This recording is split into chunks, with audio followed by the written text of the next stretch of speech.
I think it's very important for entrepreneurs, women in particular, to know that you don't have to have a publicist to get you from point A to point B. I would say the right time to hire a publicist is either A, you have funding and you're launching, a product or service that's kind of unique, or you have at least six figures, a baseline of six figures a year coming in revenue, because publicity should not be used to generate sales. Okay, it can help, but it should be used primarily for credibility and brand building. Let's learn how our next guest gets up, dress up, and show up on purpose. Enjoy the episode.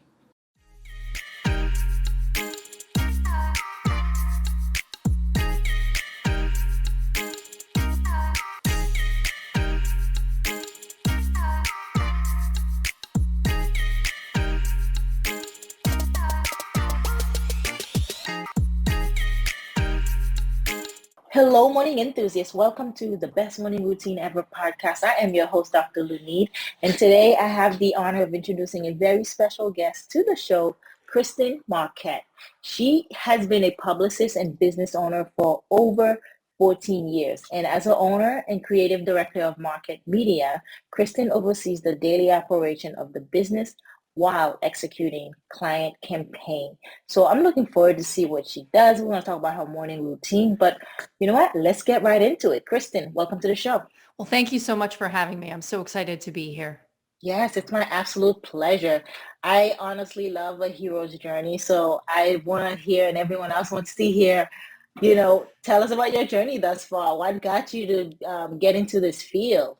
Sure. So I actually had worked in management consulting pre-financial crisis. I had worked for one of the big four consulting firms, and the financial crisis hit. My specialty, which was construction management, we obviously, everything got shut down. So everybody in the Northeast, in the New York office, was a whole team of us were laid off. So, and that was at the height of the financial crisis. So I said to myself, do I get a job or do I start a business? And I started a business. And, I took that risk. My friends thought I was insane. My parents were very supportive, though. And my then boyfriend, now husband, was, everybody supported me in this endeavor.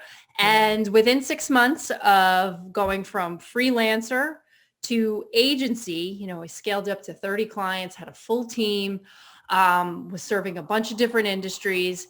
It was a very interesting experience. We experienced a lot of growing pains. And then I realized that it was time to niche down and really focus, instead of being in law, finance, fashion, beauty, technology, and all these different industries on the PR side. Let's just really focus on fashion, beauty, lifestyle. And it's been 14 years. This is what we do. And in 2017, we started I have a small team, and we started femfounder.co as an offshoot, as kind of just like a fun blog, that was PR based. That had 5 readers. Now we have millions of readers every month, several 100,000 people on our email list, and we sell smaller products, for first-time entrepreneurs, entrepreneurs that really want to, aspiring entrepreneurs, we'll say, that want to give I guess you could say, the field really a spin to see if it's right for themselves. And, now we're a full service media company. FemFounder accounts for half of our revenue, and it's been amazing. I've been very fortunate to have had all the support and the success that I have had. And I'm just very, very thankful for my team. I wouldn't be here without them. A whirlwind of fun, it sounds like, and you're experiencing quantum growth at every phase of it. That's pretty awesome. Tell us about that process. Is it though having the right people around you that get you to experience this growth? Is it your network before being in the industry? Yeah, no, enlighten us. No, yeah. So I would say 70% of it has been my team, and then 30% of it has been me tinkering around with all these different digital marketing strategies that I had no idea about. But for the last 6 years, I've been spending so much time on organic growth and social media growth for a founder. And then in terms of content development, I have my team. But aside from that, or in addition to that, rather, the platform, we really focus on elevating voices of underrepresented segments of the population. So we really try and focus on minorities and female business owners that ordinarily wouldn't have the opportunity to have the same visibility as their male counterparts. And that in itself has been amazing. We've interviewed over 1,500 female entrepreneurs, all industries, all sizes, all races. That's and cool. It's been amazing, which we're going to have to interview you as well. Yeah, that'd be awesome. So it's purpose driven is what I gathered. Once you niche down and found that purpose, then it had no choice but to grow. Absolutely. Absolutely. And there's such an underrepresentation, like I said, or a lack of representation of females really having their voices heard and, getting the visibility and the publicity they deserve. So that's what we really try and do, obviously it's a revenue driver, but first and foremost, it's a platform to help elevate voices that wouldn't be heard ordinarily. Yes.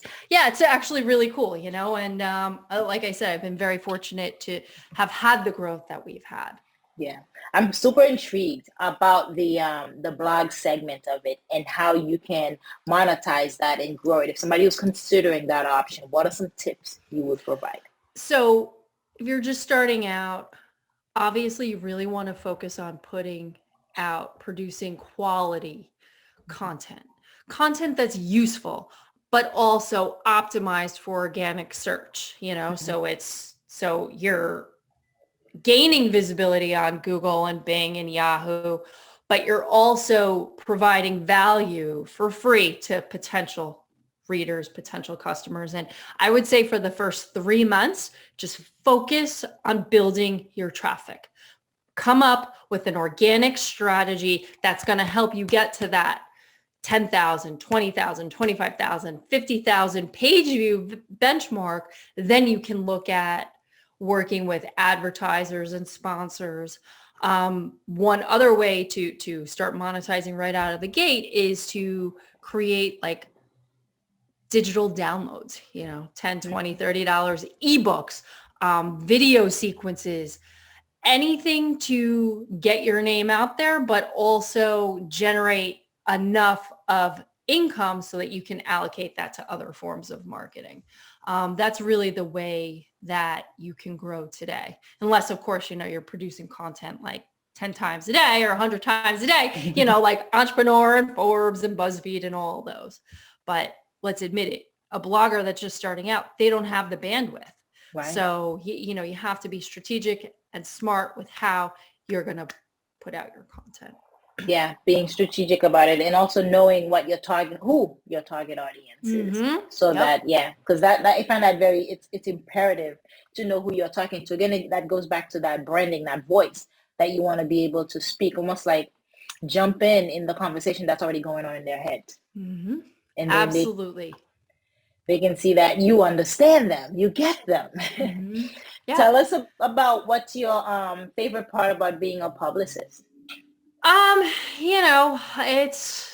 It definitely has its challenges, but I really like the creative side, finding out how to craft brand narratives, in a very condensed and concise format, of like 200 words, and being able to convey and communicate every message that you need to the right editor, journalist, television producer, podcast host like yourself. Yeah.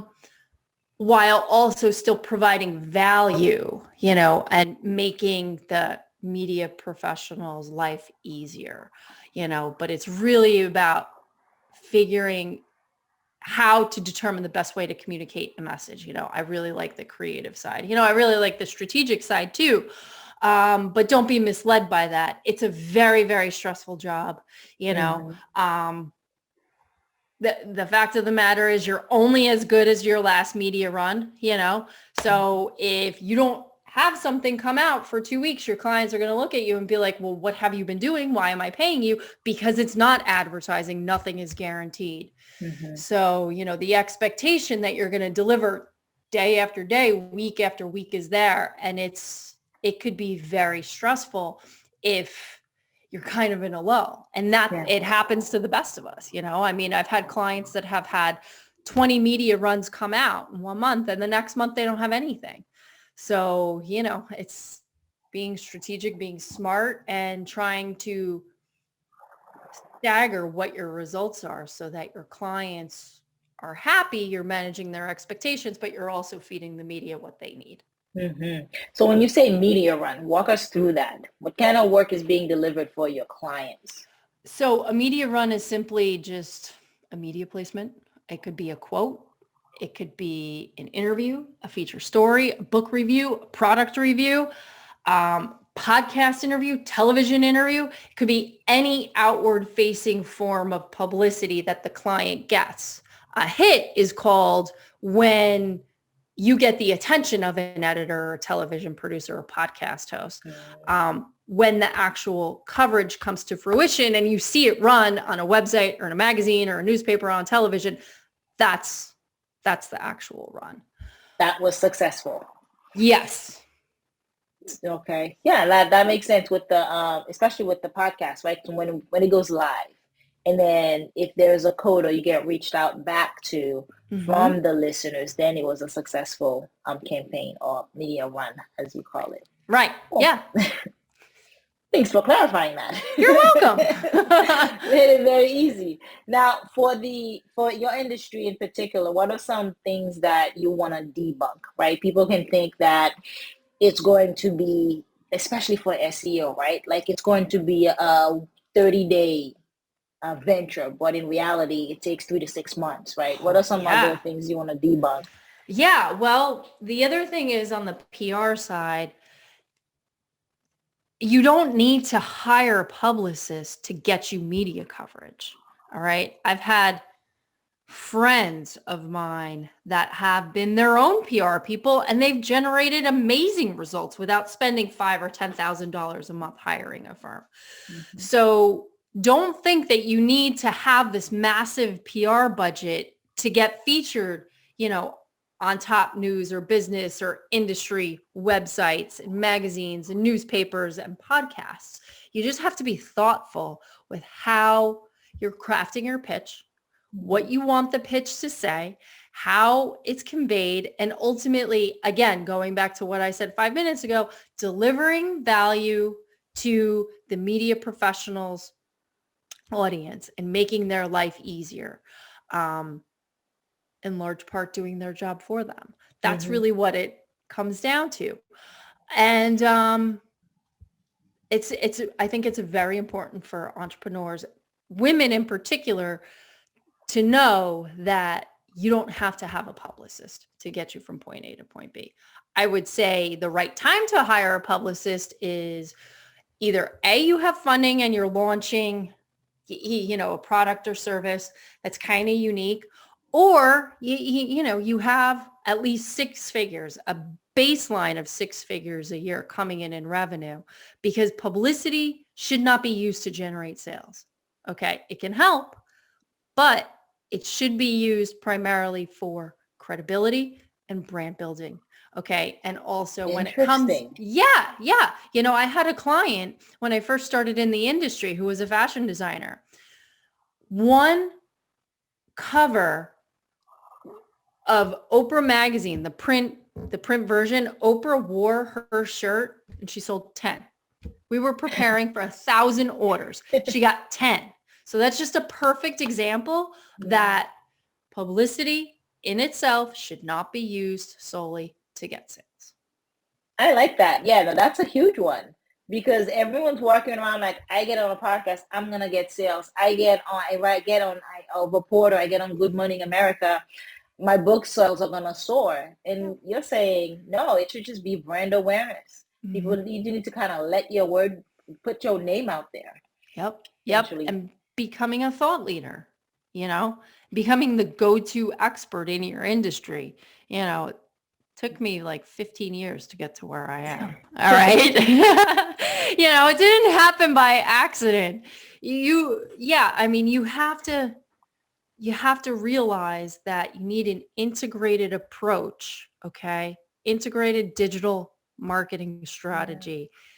If you want to capture leads, build your email list, get organic traffic to your website to generate sales, it doesn't happen overnight. Right. What about ad campaigns? Yeah. I know a lot of people who are so freely and ready to start that, but it seems like they're throwing money away. What are your advice on that piece? Well, each platform is so different. The way that you end up executing a paid campaign on Facebook is different than Instagram, different than Pinterest. Anybody that's starting out that wants to get acquainted with how the interface works, how to build an audience, tailor the messaging, run multivariable campaigns, start with a very low amount for your ad budget, read, take a course, learn as much as you possibly can, and then maybe put $10, $20 into the campaign, see how it does. And then from there you can scale up. But I've seen so many people over the years allocate $5,000, $10,000 to Facebook ads and to have nothing to show for it, which is just, I mean, just a huge, huge issue. It's because they didn't take a course. They didn't get acquainted with the platform. They don't know who their target audience is. They don't know what the right messaging is. And, they're out of 5, 10K, and that sucks. Right. Especially have a small business. As if you start up, that is collateral. That's money for you. Big time. Yeah. I also heard that recently that Apple is going to give users the option to so they're not being tracked. And that affects Facebook dramatically because you won't be able to get it's going to be harder, right, to get your target audience. I think it's going to cost them like billions of dollars a year because of that feature that Apple is putting out on these iPhones. So you think about it, how you down here, you don't think these big corporations, their decisions affect you, but it does. It trickles down the funnel. Yeah. Absolutely it does. Absolutely it does. And I think that you're the first person that I've actually ever heard say that, but it's so true. I mean, if these large corporations aren't going to be using these features, they're the ones that really have the most amount of say. And it's really the small guys that end up suffering. Yeah, the small startups. And so we have to be strategic, as you said. You have to put a plan, and you have to be able to bring the expertise like yourself and your team in to actually that knows these facts, that can help guide in the right direction, so that you're not throwing in the dark, dots in the dark, right? You have a target, you know what you're doing. Recently, I had a client and I heard her say the spray and pray method. And that's exactly what it is, Let me just spray every single thing that's in front of me and hopefully something will stick. And, it's just unfortunate that so many startups do approach marketing that way. It's just a sin. No, it's just sin. We know differently. So tell me, how do you do what you do, right? You have a great team. You're experiencing such growth. How do you get up, dress up, and show up? How do you prepare yourself and prime yourself to show up every day to do what you do? It's definitely without burnout. I mean, about a month ago, I was experiencing really, really awful burnout. And, I just had to trim the fat. I just got rid of all the toxic people that were around me. I would be working from 5 a.m. till 7 p.m. Whoa. 5 days a week. And, from like 10 to 5 p.m. on Saturdays and Sundays. And that's really no life, especially, at my age. Like, I shouldn't be working that much. And it's your own business. Like, you came in for autonomy. You came in for that freedom, right? Yep. Absolutely. And you know what? I was not practicing what I preach. So what I did was I trimmed the fat. I got rid of everybody that was toxic, everybody that wasn't helping my business get to the next level, and serve the ultimate purpose of making sure that clients get the best value we can possibly deliver. So that was one thing. Another thing was I decided I don't care how much work is left over. Not curing cancer here. This isn't rocket science. Very seldom do I have situations that are urgent. The end of the day is 5 p.m. I make it a point again, to work out for 2 hours every morning from 5 to 7 and just really focus on my mental health and spend time with my husband. That was another thing. For the first 8 weeks of 2022, all I did was work. I mean, my husband's a partner in a big law firm in Manhattan, and I was working more than him. That's bad. I believe you. We do work longer and harder as entrepreneurs. We don't get in because the work is less. We get in because it's the purpose that drives us. It's what gets us up in the morning. So I believe you if you were working longer.